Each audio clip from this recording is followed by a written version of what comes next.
وسائل إعلام فرنسية القبض على يوسف بلايلي في مطار شارل ديغو. إليكم التفاصيل كاملة، ولكن قبل ذلك لا تنسوا الاشتراك في القناة.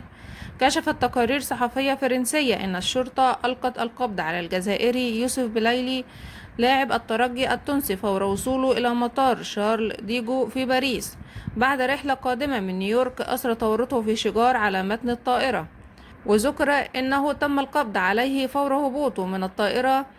وأفاد موقع ديز فود الجزائري أن بلايلي بطل أفريقيا عام 2019 رفض ربط حزام الأمان رغم التنبيهات المتكررة، ما أدى إلى تصاعد التوتر واندلاع شجار استدعى تدخل الأمن فور هبوط الطائرة. وبحسب المصدر ذاته فإن اللاعب البالغ من العمر 33 عاما سيعرض على القضاء الفرنسي وقد يواجه محاكمة فورية بسبب الواقعة التي أثارت جدلا واسعا.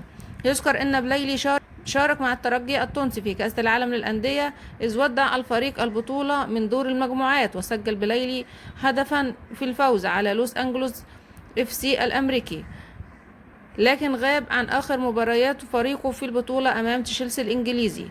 وإلى هنا نكون وصلنا إلى نهاية خبرنا. دمتم في رعاية الله وأمنه، والسلام عليكم ورحمة الله وبركاته.